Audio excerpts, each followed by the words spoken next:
მოგესალმებით მეგობრებო, ალბათ თქვენს დაგაინტერესებთ ეს თემა, ჰიპოთეზა, რომელიც ნიკოლოზ ლეკიშვილმა აკავშირებით, უფლისციხესთან დაკავშირებით, რომელიც წარადგინა ნიკოლოზ ლეკიშვილმა, რატომღაც ამ არგუმენტით ახსნა ამ ბატონმა, არც სახელი ვიცი, არც გვარი, არც საჭირო არის ეთყობა რომ გავიგო. ძალიან ესე უცნაურად მოიხსენიებს რაღაცა შესავალს უკეთებს წარმოუდგენელ საქართველოს წართმევა, საქართველოს ტერიტორიების წართმევა მიმდინარეობს საქართველოში და აი ამ ძიმე ფონზე ახლა ნიკოლოზ ლეკიშვილი გვაკლდა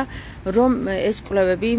დადო. ეხლა რა კვლევები დადო ნიკოლოზ ლეკიშვილმა? კვლევები ის რომ შესაძლებელია რომ უფლისციხე არის ყოფილი იერუსალიმი ხომ გავაჟღერეთ ეს ჩემს ლაივშიც რომ ძალიან დავინტერესდიმი ამ კვლევით, თუმცა მიუხედავად იმისა რომ წიგნი ჯერ არ შემისყიდია და საინტერესო ჰიპოთეზა იყო ნამდვილად და აი ამ ბატონის და ამ ბატონის გადაცემის თანახმად ხომ აი ეს გეცნობათ ალბათ ეს ბატონი ეს გადაცემა დედოფალი ესე ქვია მის გვერდს თავს და ასე შემდეგ და იცით რა ძალიან საინტერესო რამე ის გააჟღერა რომ ეს თითქოს და ხელს უწყობს ანტისემიტიზმის გავრცელებას, რა ვიცი, სად, მაგრამ საინტერესო რა არის, იცით? ამ ხელა კულტურის ხალხს თურმე ჩვენ ამ მტკიცებულებით, ანუ ჩვენ კი არა და საერთოდ ამ ჰიპოთეზის წარდგომით, ხო? ხმაურია.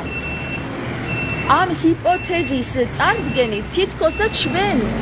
ვინმეს რამეს ვართმევთ. მაგრამ კითხვას არ სვავს ეს ბატონი იმისა თუ იქნებდა მართლაც საინტერესო რაღაც კვლევა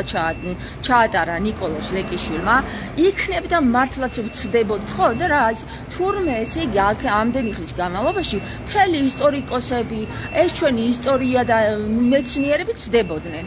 ხო და იქნებ ბატონო ვინც ხარ რა, არ ვიცი ხა შენი სახელი რა არის. ბატონო რომელიც აი ამ საკითხებს აშხერებს, იქნებდა მართლაც მოპარულია ისტორია და იქნებდა ანტისემიტიზმი კი არა და იქნებდა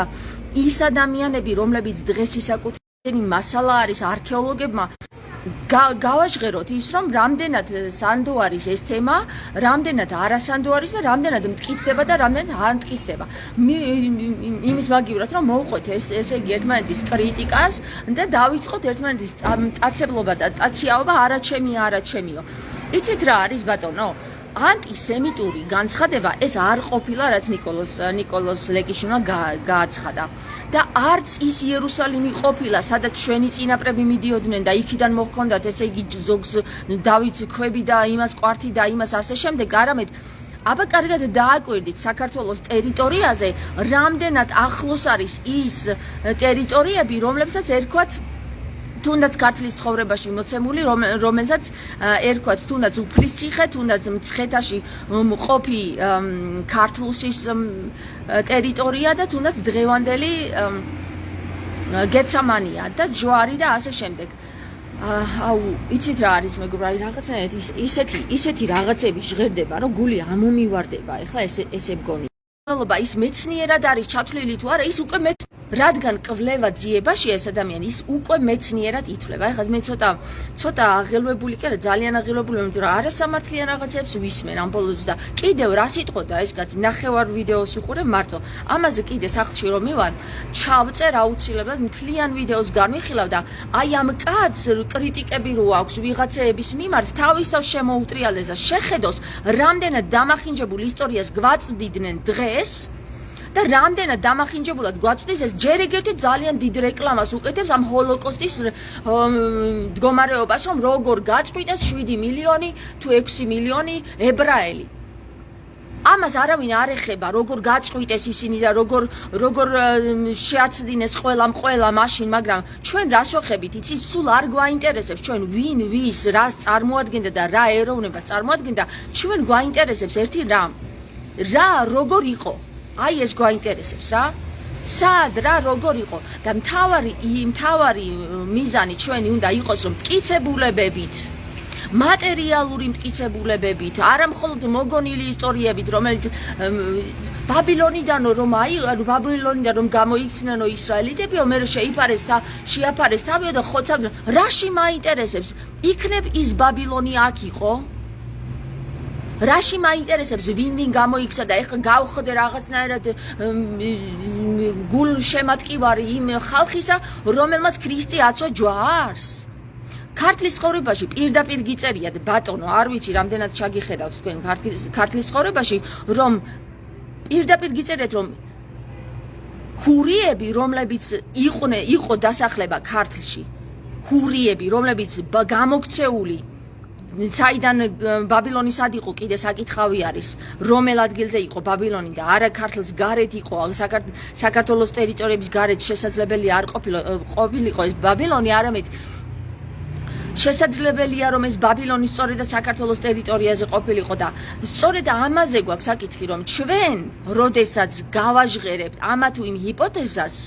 ეს ყურად სახები უნდა იყოს და თქვენაირი ადამიანები იცით რა შვებიან აყურადებენ და რას ლაპარაკობ როგორ აქამდე ვწდებოდით იქნება აქამდე მართლა ვწდებოდით იქნება აქამდე კი არ ვწდებოდით შესყიდული იყო ყველა მეცნიერი იქნება აქამდე არ ალაპარაკებდნენ იმ მეცნიერებს რომელსაც ჰქონდათ ეს კვლევა და მტკიცებულებები არ გაინტერესებთ ეგ ხო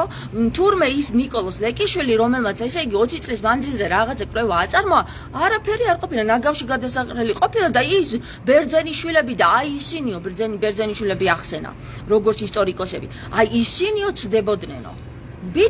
იქნება ცდებოდნენ იქნება თქვენ ცდებოდით იქნება ვინ ცდებოდა დაგვიდეთ მე ზუსტად ვიცი მე არც საქართველოში მისწავლია და არც რუსეთში მე ვისწავლე გერმანიაში და გერმანიის მეცნიერული კვლევებით ქრისტიანული არქეოლოგია მაქვს ნასწავლი და მეცნიერული კვლევების მიხედვით ვიცი რომ ჯერჯერობით არც ერთი კვლევა არ დადებულა არც ერთი მტკიცებულება რომ დღევანდელი ისრაელი რომელიც იბრალებს თვითონ იბრალებს რომ აქ იყო ეს ისრაელიო არ არის აბსოლუტურად არანაირი მტკიცებულება არ დევს რომ იქ რამე სახის ამ დროინდელი არტეფაქტი იყოს და იცით რა დიახ ცდებოდნენ ის ისტორიკოსები რომლებსაც დღემდე ასწავლეს ის თემები რაზეც ჩვენ გვიყვებოდნენ მე სკოლაში და სწორედაც რომ გაყალბებულ და მცდარ მასალას გვიყვებოდნენ აი ეს არის ზუსტად ის რომ ცდებოდნენ კი არა ნაყიდი გაყიდული მეცნიერს ვერ დავარქვი მაგას ვაჭრები იყვნენ და მოდით რა იქნებ დაინტერესდეთ ნიკოლოზ ლეკიშვილს და მოიწვიეთ თქვენს გადაცემაში და პირისპირ დაჯექით და ისაუბრეთ გზურგს უკან რო იწყებთ ამ ადამიანის ჯერ ეგერთით კრიშა ყავს ვინ კრიშა ყავს ისიც კარგად გამოიძიეთ და ისიც დაგვანახეთ თუ მართლა კრიშა ყავს და თუ ვინმე კრიშა ყავს თვითონვე იტყვის ეს ნიკოლოზი თუ ვინმე კრიშა ყავს ეს იმას არ ნიშნავს რახან ნიკოლოზი იმას ახსენებს და რა ქვია მაგას წარმოადგენს ამ სახით რომ საქართველო იყო ისრაელი და იერუსალიმი იყო საქართველო ხომ ეს იმას არ ნიშნავს რომ ეს საქართველო ეხლა ისრაელიტიანებს ეკუთვნით და აი იმ სიონისტებს რომლებიც დედამიწას დედასტირობენ იმათი ხელში გადავა ავტომატურად არ ნიშნავს მაგას ეგ მაგას კი არ ნიშნავს ბატონო ეს იმას ნიშნავს რომ თუ კი ის ჰიპოთეზა დადასტურდა რომელიც ნიკოლოზ ლეკიშვილმა აწარმოა ამ ბოლო 20 წლის განმავლობაში ეს იმას ნიშნავს რომ ყველა დანარჩენ სხვას ჰქონდა ისტორია მოპარული და დაგვიბრუნონ ჩვენი წართმეული ისტორიაც ჩაწართმეული ქონებაც. აი მაგას ნიშნავს ზუსტად. და ის ისრაელიტიანები რომლებიც იღებენ ქართლის ცხოვრებაში კარგად გიწერიათ რომ დედას უტირებენ ხარკად აიღებენ აი ამ სახელმწიფოს რომელიც მცხეთაშია მცხეთის ტერიტორიაზეა და დაფუძნებული დედას სტირობენ მკვდარს არ ტოვებენ ჭამენ კაცი ჭამიები არიან და თქვენ გინდათ რომ თქვათ რომ აი ეს კაცი ჭამიების მიერ რომელი ისტორიაც მოიპარეს საქართველოდან და წაიღეს და იქ ისრაელში სადაც პალესტინამ ასესხა ის მიწა ამ ადამიანებს იქ არის ბიბლიური იერუსალიმი ბიბლიური იერუსალიმი იქ არის სადაც არტეფაქტებია და სადაც არტეფაქტები არ არის იქ ვერ იქნება რაც არ უნდა მომიყვე და ზღაპრებად დამისახო ეს გესმის და მოდი ერთად გავაკეთოთ ეს კვლევა და ვიდრე თქვენ ვიღაც სხვა ახალგაზრდა მეცნიერებს განიკითხავთ მათ შორის ალბათ ჩემი ვიდეოების ნანახი გაქვთ და მე საერთოდ გვერდზე გამწიეთ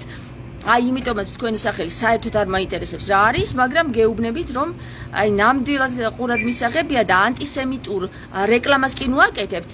ანტისემიტური სახე მიიღო, იმის რეკლამას კი ნუაკეთებთ. ძალიან მართებული საკითხია ის რაც ნიკოლოზ ლეკიშვილმა განიხილა და განვიხილოთ სულ ყველამ. ქართველებმაც რა ისრაელიტიანებმაც, ებრაელებმაც დავსხდეთ და ვნახოთ, შევხედოთ პირისპირ, ვინ ვის რამე მოატყუა და ვინ ვის რა წაართვა. სულაც არ არის აქ საჭირო, რომ ჩვენი ქვეყანა ეხლა ისრაელმა მიისაკუთროს. არა მეგობარო, არა. ეგ არ უთქვავს არავის. და თუ კი ებრაელებმა საქართველოს ტერიტორიაზე ისრაელში აცვეს ქრისტე ჯვარს, მაშინ იქაც პასუხი უნდა მოეკითხოთ მაგათ. საქართველო კი არ გადავა ებრაელების ხელში. არამედ ვინც აცვა ქრისტე ჯვარს, იმას მოეკითხება საქართველოს ტერიტორიაზე. ეხლა დაგემშვიდობებით მე სახში რომ მივალ, კომპიუტერში ვნახოთ, განვიხილოთ ეს ვიდეო ერთად, ხო?